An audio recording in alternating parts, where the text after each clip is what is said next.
Hi friends, welcome back to Birlas Parvai. நம்ம காரோட ஸ்பெக்கை நம்ம சொல்லும்போது இந்த காரில் ஐசோஃபிக்ஸ் அப்படின்னு ஒரு சேஃப்டி ஃபீச்சர் இருக்குது அப்படின்னு நம்ம சொல்லுவோம். அப்போ அந்த ஐசோஃபிக்ஸ்னால் என்ன, அது எப்போ யூஸ் ஆகும், நம்ம காரில் அது எங்கே இருக்குது அப்படிங்கிறத ரொம்ப டீட்டெயில்டாக ஒரு டெமோவோட இந்த வீடியோவில் நம்ம பார்க்க போகிறோம். வீடியோக்குள்ளே போகலாம். வீடியோக்குள்ளே போகிறதுக்கு முன்னாடி நம்ம சேனலை இன்னும் நீங்கள் சப்ஸ்கிரைப் பண்ணல அப்படின்னா சப்ஸ்கிரைப் பண்ணிக்கோங்க. பக்கத்தில் இருக்க பெல் பட்டனை கிளிக் பண்ணிக்கோங்க. அப்போ தான் நான் போடுற எஃபர்ட் உங்களை வந்து ரீச் ஆகும். இப்போ வீடியோக்குள்ளே போகலாம்.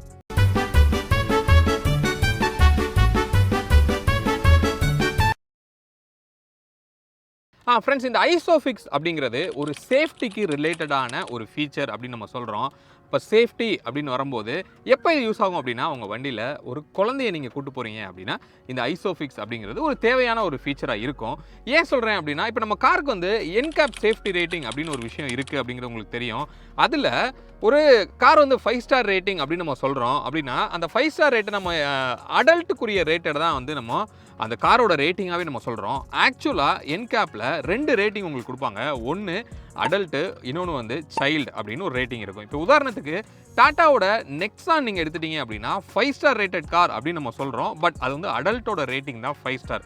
பட் சைல்டுக்கு நீங்கள் போனீங்க அப்படின்னா 3 ஸ்டார் தான் அந்த காரோட ரேட்டிங். அதே மாதிரி இப்போ நம்ம இருக்கிறது வந்து ஹுண்டாயோட கிரெட்டா, இதோட ரேட்டிங் வந்து 3 ஸ்டார் அப்படின்னு சொல்கிறோம். அப்போ அடல்ட்டோட ரேட்டிங் வந்து 3 ஸ்டார், சைல்டுக்குமே வந்து இதில் 3 ஸ்டார் ரேட்டட் வந்து உங்களுக்கு கொடுத்துருக்காங்க. அப்போது சைல்டுக்குன்னு சொல்லி ஒரு சேஃப்டி டெஸ்டிங் வந்து உங்களுக்கு இந்த என்கேப்பில் நடக்குது. அப்போ அதுக்கு மெயினாக தேவையான ஒரு விஷயம் தான் என்ன அப்படின்னா இந்த ஐசோஃபிக்ஸ் அப்படின்னு நம்ம சொல்கிறோம். அப்போ அந்த ஐசோஃபிக்ஸ்னா என்ன அப்படின்னு கேட்டிங்கன்னா, உங்கள் காரில் நீங்கள் குழந்தைய சீட்டில் உட்கார வைக்கும்போது அதுக்கு சீட் பெல்ட் போடுறது அப்படிங்கிறது ரொம்ப ஒரு காம்ப்ளெக்ஸான ஒரு விஷயமா இருக்கும். ஏன்னா அவங்க இருக்கிற அந்த சைஸு, அந்த ஹைட்டுக்கு நமக்கு சீட் பெல்ட் வந்து கரெக்டாக செட் ஆகாது. ஒன்று ஃபேஸில் போய் இப்படி கிராஸ் ஆகும், இல்லை அப்படின்னா தலைக்கு மேலே கிராஸ் ஆகும். அப்போது அவங்களால கரெக்டாக வந்து நீங்கள் போடவே முடியாது. அப்போ நிறைய பேர் என்ன பண்ணுவாங்க, மடியில் வச்சுக்கிட்டு அவங்களோட சேர்த்து சீட் பெல்ட் போடுவாங்க.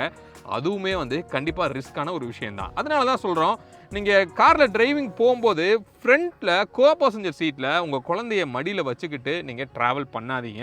அவங்களோட சேர்த்து நீங்கள் சீட் பெல்ட்டும் போடாதீங்க அப்படின்னு நம்ம சொல்கிறோம். அது வந்து கண்டிப்பாக சேஃப்டிக்கு ஒரு கொஸ்டின் மார்க் ஆகும். அப்போ அந்த குழந்தைய எப்படி சீட்டோட வச்சு லாக் பண்ணுறது, அதுக்கு தேவையான அந்த ஃபீச்சர் தான் வந்து இந்த ஐசோஃபிக்ஸ் அப்படின்னு நம்ம சொல்லலாம். இப்போ இந்த காரில் பார்த்தீங்க அப்படின்னா, இந்த காரில் ஐசோஃபிக்ஸ் அப்படிங்கிற ஒரு ஃபீச்சர் வந்து உங்களுக்கு இருக்குது அப்படிங்கிறத இங்கே நம்ம பார்க்கலாம். இப்போ இதில் எப்படி நம்ம அதை யூஸ் பண்ணுறது அப்படிங்கிறது இப்போ நம்ம பார்ப்போம். இந்த ஐசோஃபிக்ஸ் அப்படிங்கிறது ரியர் சீட்டில் தான் இருக்கும். ஃப்ரண்ட்டில் கோ பேசஞ்சர் சீட்டில் குழந்தைகளை பேபி சீட்டை போட்டு உட்கார வைக்கிறது அப்படிங்கிறது நாட் ப்ரிஃபரபிள். அதுக்கு ஃபீச்சரும் உங்களுக்கு இருக்காது. அப்போ ரியர் சீட்டில் எந்தெந்த சீட்டில் இந்த மாதிரி ஐசோஃபிக்ஸ் அப்படின்னு ஒரு டேக், ஒரு ஸ்டிக்கர் மாதிரி உங்களுக்கு கொடுத்துருக்காங்களோ அந்த சீட்டில் வந்து அந்த ப்ரொவிஷன் இருக்குது அப்படின்னு அர்த்தம். இந்த காரில் கிரெட்டாவில் 2 சீட்லையுமே உங்களுக்கு ஐசோஃபிக்ஸோட லேபிளிங் வந்து உங்களுக்கு பண்ணியிருக்காங்க. அப்போ 2லேயுமே உங்களுக்கு அந்த ஃபீச்சர் இருக்குது.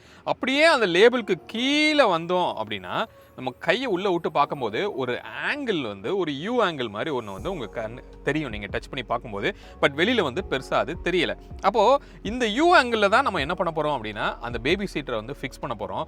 அப்போது பேபி சீட்டர் வாங்கும் போதே வந்து 2 டைப்பில் வந்து உங்களுக்கு கிடைக்கும். ஒன்று வந்து யூனிவர்சல் டைப் அப்படின்னு சொல்லுவாங்க, இன்னொன்று ஐசோஃபிக்ஸ் டைப் அப்படின்னு சொல்லுவாங்க. அப்போ உங்கள் காரில் ஐசோஃபிக்ஸ் இல்லைனா கூட நீங்கள் ஃபிட் பண்ணுற மாதிரி ஒரு பேபி சீட்டர் வந்து இருக்குது. இப்போ நம்மக்கிட்டே இருக்குது, நான் காமிக்கிறேன். அதை இல்லை ஐசோஃபிக்ஸ் இருந்தால் தான் ஃபிக்ஸ் பண்ண முடியுங்கிற மாதிரி ஒரு சீட்ஸும் உங்களுக்கு அவைலபிளாக இருக்கும்.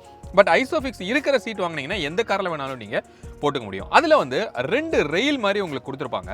அந்த 2 ரெயிலில் எண்டில் வந்து ஒரு ஹூக் மாதிரி இருக்கும். அந்த ஹூக்கை வந்து நீங்கள் என்ன பண்ணணும்னா, இந்த யூ கிளாம்பில் ஜஸ்ட்டு வச்சு ஒரு புஷ் பண்ணீங்க அப்படின்னா அது உள்ளே போயிட்டு அது லாக் ஆகிக்கும். ஓகே, அதை நீங்கள் எந்த அளவுக்கு உள்ளே டீப்பாக புஷ் பண்ண முடியுமோ டீப்பாக புஷ் பண்ணி டக்குன்னு ஒரு சத்தம் கேட்கும். அது வரைக்கும் நீங்கள் அதை புஷ் பண்ணி லாக் பண்ணணும். அந்த ரெயிலில் வந்து ஒரு எண்டில் வந்து என்ன கொடுத்துருப்பாங்க அப்படின்னா, ஒரு க்ரீன் கலரில் ஒரு ஸ்ட்ரிப்பாக வரணும். முதல்ல ரெட்டாக இருக்கும். அந்த க்ரீன் வர்ற வரைக்கும் நல்லா நீங்கள் புஷ் பண்ணி அதை லாக் பண்ணீங்க அப்படின்னா அந்த சீட்டு வந்து பாட்டமில் போய் உங்களுக்கு லாக் ஆகிக்கும். ஓகே, அதுக்கப்புறம் என்ன பண்ணோம் அப்படின்னா, அந்த சீட்டுக்கு பேக் சைடில் ஒரு பெல்ட் மாதிரி ஒன்று இருக்கும். அந்த பெல்ட்டை வந்து இழுத்து நீங்கள் என்ன பண்ணணும், காரோட சீட்டுக்கு பின்னாடி ஒரு ஹூக் வந்து உங்களுக்கு இருக்கும். இப்போ நான் காமிச்சிட்டு இருக்கேன். அந்த ஹூக்கில் வந்து அதை என்ன பண்ணணும், போட்டு நல்லா டைட் பண்ணி இழுக்கணும். அப்படி இழுத்தீங்கன்னா அந்த பேபி சீட்டோட பேக் போர்ஷன் வந்து இந்த ரிக்ளைனோட நல்லா அட்டாச் ஆகிட்டு அந்த சீட்டை முன்னாடி பின்னாடி எதுவுமே அசைக்க முடியாதபடி உங்களுக்கு வந்து அதில் இருக்கும். சரி, அப்போ இந்த ஐசோஃபிக்ஸ் அப்படிங்கிறது இந்த மாதிரி ஒரு பேபி சீட்டரை டைட்டாக உங்கள் சீட்டோட சேர்த்து லாக் பண்ணுறதுக்கு தான் உங்களுக்கு அந்த ஃபீச்சர் வந்து உங்களுக்கு கொடுக்குறாங்க. ஸோ அது எல்லா கார்லையும் கொடுத்துட்டாங்க அப்படின்னா கண்டிப்பாக அது வந்து ஒரு நல்ல ரெக்வயர்டு ஃபீச்சர் அப்படின்னு நம்ம சொல்லலாம். பட் இப்போ வரைக்கும் பார்த்தீங்க அப்படின்னா மார்க்கெட்டில் ஒரு ஹையர் பட்ஜெட் காரில் தான் இந்த ஐசோஃபிக்ஸ் அப்படிங்கிறதே வந்து உங்களுக்கு வந்துட்டு இருக்குது. இப்போ இந்த சீட் வந்து நீங்கள் பார்க்கலாம், இது வந்து ஒரு யூனிவர்சல் டைப்பான ஒரு பேபி சீட்டர் ஆக்சுவலாக. பட் ஐசோஃபிக்ஸ் அப்படின்னா உங்களுக்கு அடிஷ்னலாக என்ன வரும் அப்படின்னு கேட்டிங்கன்னா, இங்கே நான் கீழே காமிக்கிறேன். இந்த இடத்துல சைடில் வந்து ஒரு ரெயில் மாதிரி வந்து இந்த பக்கமும் வரும், ஆப்போசிட் சைட்லையுமே வரும். அந்த ரெயிலை தான் நான் இதுக்கு முன்னாடி காமிச்சேன். அந்த ஒரு யூ கிளாம்பில் போய் நீங்கள் என்ன பண்ணணும், லாக் பண்ணோம். பட் இதில் உங்களுக்கு அந்த ஃபீச்சர் மட்டும் உங்களுக்கு இருக்காது. அதே மாதிரி இதை பின்னாடி வந்து பெல்ட் மாதிரி எடுத்துகிட்டு போயிட்டு நம்ம ரியர் சீட்டில் வந்து லாக் பண்ணோம் அப்படின்னு சொன்னேன்ல, அதுவுமே இதில் இருக்காது. அப்போ உங்கள் காரில் ஐசோஃபிக்ஸ் ஃபீச்சர் இல்லை அப்படின்னா இந்த மாதிரி ஒரு யூனிவர்சல் டைப் தான் நம்ம வாங்கி ஆகணும். இப்போ இதில் எப்படி இந்த சீட் வந்து இதில் போய் நிற்கும் கேட்டிங்கன்னா, நம்ம காரில் இருக்கிற சீட் பெல்ட்டையே வந்து இதுக்குள்ளே விடுற மாதிரி உங்களுக்கு ஒரு ப்ரொவிஷன் வந்து உங்களுக்கு கொடுத்துருப்பாங்க. இங்கே கீழே நீங்கள் பார்க்கலாம். பட் இருந்தால் கூட இந்த சீட்டை எல்லாம் வச்சதுக்கப்புறமா நீங்கள் ஆட்டி பார்த்தீங்க அப்படின்னா ஸ்டில் ஆடும். பட் ஒரு ஐசோஃபிக்ஸ் உங்கள் காரில் இருக்குது அப்படின்னா இந்த சின்ன மூமெண்ட் கூட இல்லாமல் இந்த பேபி சீட்டரை வந்து உங்கள் காரோட பர்ஃபெக்டாக உங்களுக்கு லாக் பண்ண முடியும். அப்போ குழந்தைய எப்படி இதில் வச்சு லாக் பண்ணுறது அப்படின்னு கேட்டிங்கன்னா, இதில் தனியாக சீட் பெல்ட் வந்து உங்களுக்கு கொடுத்துருப்பாங்க. இங்கே நீங்கள் பார்க்கலாம், இதை வந்து குழந்தைக்கு 2 கையிலையும் உள்ளே விட்டுட்டு அதே மாதிரி இங்கே ஃப்ரண்ட்டில் வந்து இதை அப்படி லாக் பண்ணுற மாதிரி ஒரு ப்ரொவிஷனும் கொடுத்துருப்பாங்க.